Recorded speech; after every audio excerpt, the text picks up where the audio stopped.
Cloud में था, cloud अब तो माइक से ड्राइव में देखना है, दूर के रास्ते में निकाल दो।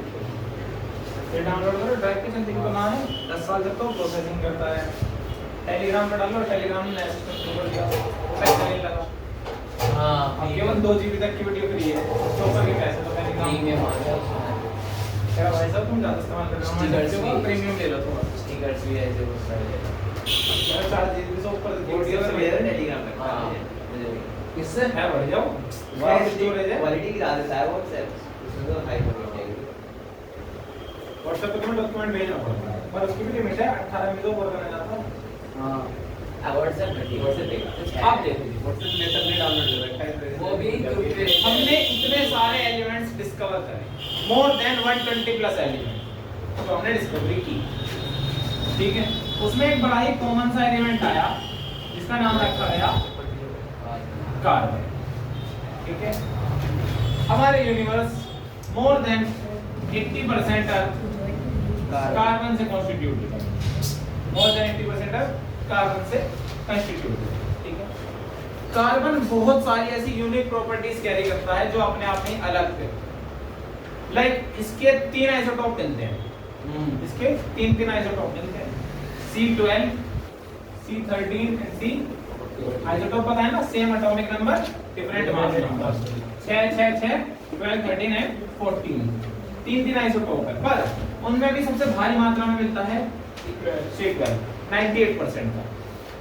उसके बाद थोड़ा बचा मिलता है C13 और C14 तो पूरा का पूरा रेडियो एक्टिव है, एकदम बाद नहीं मिलता। अच्छा जी, इसके बाद हमने मोल्स पढ़े। मोल्स के लिए मोल का आधार क्या रखा गया, C12, यानी कि 12 ग्राम कार्बन में जितने नंबर ऑफ एटम होते हैं वही एक मोल का आधार रखा है, जो आपको मिलता है एवोगाड्रो नंबर 6.022 × 10 की पावर 23। बिल्कुल आधार रखा गया मोल का, चलो ठीक है, वो वहां पे ठीक ठाक था, सब चल रहा था। उसके बाद कार्बन के पास कुछ ऐसी यूनिक प्रॉपर्टीज थी जिसकी वजह से एक पूरी नई ब्रांच बनानी पड़ गई केमिस्ट्री की। कार्बन की एक ऐसी यूनिक प्रॉपर्टी थी कि इसके कारण हमको एक पूरी नई ब्रांच ओरिजिनेट करनी पड़ गई केमिस्ट्री की, जिसको हम बोलते हैं ऑर्गेनिक केमिस्ट्री। ओहो, ये था कारण। अब वो प्रॉपर्टी क्या थी जरा देखेंगे। सबसे पहली बात, अगर तुम नॉर्मल वैलेंसीज की बात करो किसी भी एलिमेंट की, तो या तो वो 1 होती है, 2 होती है, 3 होती है। अब देखो 1 2 3 केस में या तो से 1 इलेक्ट्रॉन 2 इलेक्ट्रॉन 3 इलेक्ट्रॉन, या तो वो 3 इलेक्ट्रॉन मतलब 3 तक इलेक्ट्रॉन छोड़ भी देता है और या फिर 3 तक ले लेता है। मतलब या तो इलेक्ट्रॉन छोड़ देगा, 2 छोड़ देगा, 3 छोड़ देगा, या फिर 3 ले लेगा, 2 ले लेगा, या फिर 1 ले लेगा। तो जनरल वैलेंसी कितनी होगी, 1 2 या 3। एक वैलेंसी आती है नंबर 4, ये काम खराब। देखो 4 इलेक्ट्रॉन छोड़ने में भी उतनी एनर्जी लगती है और 4 इलेक्ट्रॉन लेने में भी उतनी एनर्जी लगती है। किसी भी एटम के पास उतनी एनर्जी होती ही नहीं है, ठीक है। तो वो सिंपली क्या प्रेफर करता है, फिर वो प्रेफर करता है जी शेयरिंग। क्या प्रेफर करता है, वो अपने 4 इलेक्ट्रॉन दूसरे के साथ शेयर कर देता है, वो अपने 4 इलेक्ट्रॉन दूसरे के साथ शेयर कर देता है, यानी खुद को ऑक्टेट भी कंप्लीट कराता है, दूसरों को डुप्लेट और ऑक्टेट भी कंप्लीट कराता है, बढ़िया शेयरिंग रखता है, कंपाउंड भी स्टेबल बनते हैं। सिर्फ कार्बन के, क्योंकि इसका साइज भी कंपेरेबल है, अच्छा साइज है इसका, तो न्यूक्लियर चार्ज का होल्ड भी बढ़िया रहता है, तो कंपाउंड स्टेबल रहता है।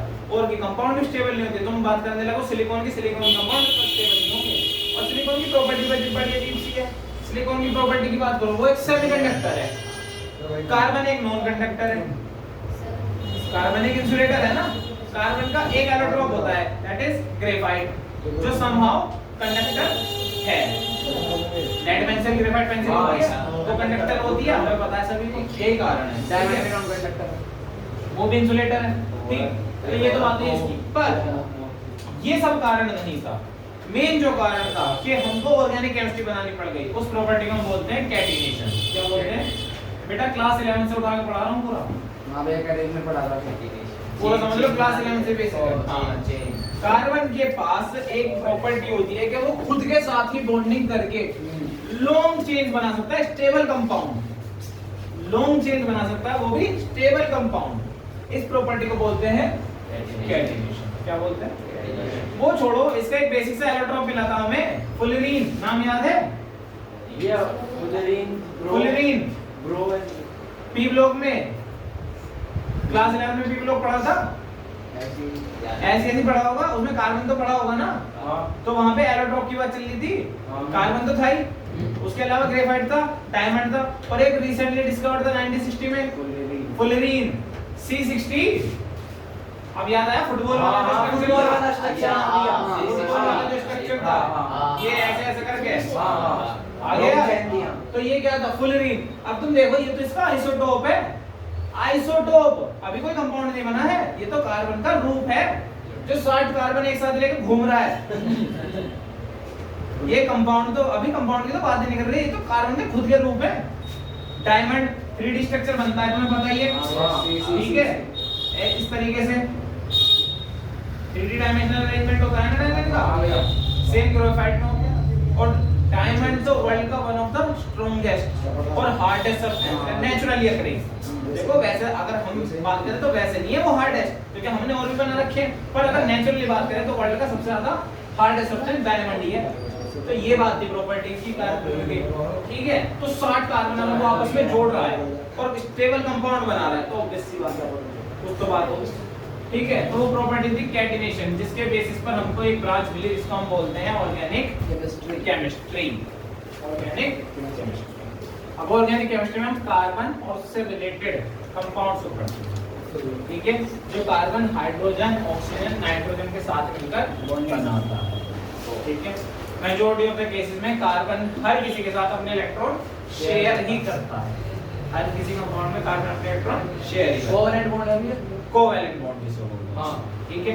कार्बन बड़ी-बड़ी चेंज बना सकता है, ठीक है? तो यहां से सबसे पहली बेसिक चीज जो इंट्रोड्यूस होती है आपके साथ, वो होती है कि इनकी नेमिंग कैसे करी जाए, इनकी नेमिंग कैसे करी जाए।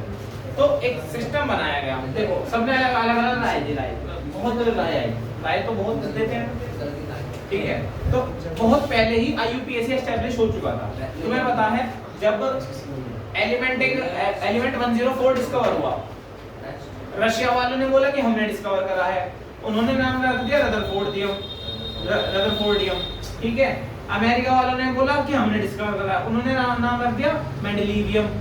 लड़ाई हो गई इस कंपाउंड के ऊपर, मतलब एलिमेंट के ऊपर, कि 104 हमने डिस्कवर करा। अब तुम झगड़ा करते रहो, IUPAC ने कहा एक काम करते हैं, जब तक इसका ओरिजिन स्थापित नहीं हो जाता कि एक्चुअली में ये किसने डिस्कवर करा है, रशिया ने करा है या अमेरिका ने करा है, तब तक हम एक सिस्टम बनाते हैं नेमिंग के लिए। तो उन्होंने वो बनाया था ना, अनिल, अन्यम, अनिल, बाइयम, ऐसे करके ट्राइयम, पूरा सिस्टम था ना वो बात थी। तो IUPAC international union for pure and applied chemistry, ये कन्वेंशन है, मतलब वो ब्रांच, मतलब वो एजेंसी है जो केमिस्ट्री में सारे फैसलों के साथ डीलिंग करती है, ठीक है? International union for pure and applied chemistry. तो इन्होंने ही एक सेट ऑफ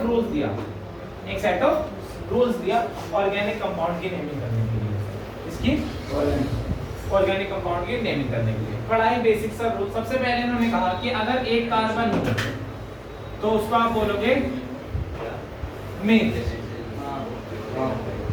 अगर 2 कार्बन हो तो उसको आप बोलोगे एथ, 3 कार्बन होंगे तो प्रो, 4 कार्बन होंगे तो ब्यूट, 5 कार्बन होंगे तो पेंट, 6 कार्बन होंगे तो हेक्स, 7 कार्बन होंगे तो हेक।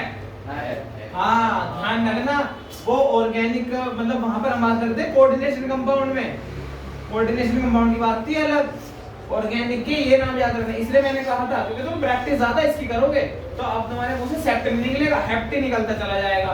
और जब तुम नाम लिख रहे हो कोऑर्डिनेशन का, तो वहां पर क्या लिखना होगा? सेप्ट। तो इस बात का ध्यान रखना कि सेप्ट की बात चल रही है या हेप्ट की बात चल रही है। ऑर्गेनिक कंपाउंड में हेप्ट आता है, ठीक है? वो 8 कार्बन एक साथ जुड़े हुए तो ऑक, 9 कार्बन एक साथ जुड़े हुए तो नॉन, और 10 कार्बन जुड़े हुए तो टैक, ठीक है? कोई डाउट है? दिसंबर, अक्टूबर, नवंबर, दिसंबर, ऐसे याद रखते जाते हैं। है यहाँ तक का काम कभी पड़ता है। उसके बाद अगर सारी जगह पूरी की पूरी चेन में सिर्फ सिंगल बॉन्ड हो तो एन नाम के साथ बाद में जुड़ जाता है सफिक्स, क्या जुड़ जाता है सफिक्स, यानी कि नाम के एंड में जुड़ने वाला है। अगर सिंगल बॉन्ड है तो एन, अगर चेन में एक जगह भी डबल बॉन्ड आ गया तो एन बन जाएगा इन, और अगर एक जगह भी ट्रिपल बॉन्ड आ गया तो बन जाएगा आइन। अगर चेन में सिंगल बॉन्ड भी आ जाए, डबल बॉन्ड भी आ जाए, ट्रिपल बॉन्ड भी आ जाए, फिर क्या करें बेटा, तीनों ही लिखेंगे। कैसे लिखेंगे? कंपाउंड की पोजीशन के साथ लिखेंगे। अगर फर्स्ट पोजीशन पर सिंगल बॉन्ड है तो 1 एन, पर नाम पूरा नहीं होगा, 1 एन 2 इन 3 आइन, ठीक है। अगर मान लो एक कंपाउंड बना दो मैं, ठीक है, यहाँ पर सिंगल बॉन्ड था, यहाँ पर डबल बॉन्ड आ गया, यहाँ पर ट्रिपल बॉन्ड सी आ गया, ठीक है। तो इसके पास एक हाइड्रोजन आएगा, इसके तो बॉन्डिंग ओवर में चली गई, तो ऑब्वियस सी बात है यहाँ पर सिंगल बॉन्ड ही बचेगा, ठीक है। हाँ, यहाँ मैं डबल बॉन्ड बना सकता हूँ, 1 2 3 और 4, 1 2 3 4, जी भैया, ये कंपाउंड बन गया मेरा। अब ध्यान से देख लो कितने कार्बन है, 4, तो 4 कार्बन के लिए ब्यूट, सिंगल बॉन्ड भी है, डबल बॉन्ड भी और ट्रिपल बॉन्ड भी है। क्या करो, पोजीशन के अकॉर्डिंग नाम लिख देंगे। पोजीशन कैसा लोड करेंगे कि भैया फर्स्ट बॉन्ड को प्रायोरिटी दे, सेकंड बॉन्ड को प्रायोरिटी दे, ट्रिपल बॉन्ड को प्रायोरिटी दे, यहां से नियरेस्ट। तो बेटा देखो, हम कोशिश तो ये करते हैं कि जो हमारे फंक्शनल ग्रुप होते हैं, जैसे ये भी फंक्शनल ग्रुप में कंसीडर्ड है, इनको लोएस्ट पोजीशन दे दिया। पर देखिए कंडीशन ये ऐसी है, चाहे तुम उधर शुरू करो चाहे तुम इधर शुरू करो, कोई फर्क नहीं पड़ता। डबल और ट्रिपल बॉन्ड केस में डबल को ज्यादा प्रायोरिटी देगा, तो इधर शुरू करेंगे 1 2 3 और 4। ये तो बेसिक इंट्रोडक्शन है, पूरा रूल है वो बताऊंगा। तो पहला कार्बन ये रहा, क्या है इस पे, तो 1 इन, पर ऐसे लिखोगे अल्फाबेटिकल ऑर्डर, बताया ना। अगर 3 3 4 4 फंक्शनल ग्रुप आ रहे हैं, तुमने प्रायोरिटी तो सेट कर दी, पर ऑर्डर कैसा होगा, अल्फाबेटिकल। कैसा होगा, अल्फाबेटिकल। तो यहाँ ये नहीं आएगा, तो सबसे पहला आएगा 2n, क्योंकि a है 2n, ठीक है। फिर आएगा 1 in, ठीक है, और बाद में आ जाएगा 3 in 1 in 3 in, ब्यूट 2n 1 in 3 in। अगर एक ही जगह पर दो हो तो 2 3 कॉमा लगा देते हैं इसके बीच में, वरना सब जगह डैश लगता है। 4 3 है, हां ट्रिपल बॉन्ड तो 4 3 नहीं, 3 का मिनिमम कोशिश करेंगे ना। अगर तू उधर शुरू करता तो 1 हो जाता, बट डबल और ट्रिपल बॉन्ड में ज्यादा प्रायोरिटी डबल बॉन्ड को दी जाती है। खाली छोड़ देना, ओके। कैसे आएगा, पोजीशन बनाएगा। अगर दो नंबर एक साथ आ रहे हो, ठीक है, तो डैश नहीं लगाते, क्या लगाते हैं, कॉमन नंबर के बीच में। जैसे मान ले इसी पर डबल बॉन्ड है और यहाँ पर भी इस पे डबल बॉन्ड है, कोई हाइड्रोजन है ही नहीं, तो यहाँ पे एक तरह ये तो हट गया है ना, तो इसका नाम क्या हो गया, ब्यूट 1 2 इन। तो नंबर्स के बीच में क्या लगा है, कॉमा, और बाकी सब जगह क्या लगा है, डैश। ये भी रूल है, ये भी नेमिंग का रूल है। नंबर्स के बीच में लगता है कॉमा और बाकी नंबर्स के आगे पीछे लगता है डैश। भैया अब सपोज करो अगर हम इधर से नेमिंग स्टार्ट करते हैं, बिल्कुल सही, कार्बन 4 से, तो वो वाला कार्बन 1 हो जाता, नहीं तो कार्बन 1 हो जाता, तो 1 पे फिर ट्रिपल बॉन्ड आ जाता। हाँ, तो पर डबल, हाँ अब वो वाला केस है यहाँ जब डबल बॉन्ड है ही नहीं, क्योंकि डबल और ट्रिपल बॉन्ड के केस में तुम्हें डबल बॉन्ड को कम नंबर पे रखना है। अगर कोई ऐसा कंपाउंड है जहाँ पर डबल बॉन्ड भी और ट्रिपल बॉन्ड भी है, तो उस केस में तुम्हें डबल बॉन्ड को कम नंबर पे रखना है। पर हमारे केस में नेक्स्ट हम जैसे तेरी बात मान लेते हैं, ये लो उधर से नेमिंग शुरू हो गई 1 2 3 और 4। अब बताओ,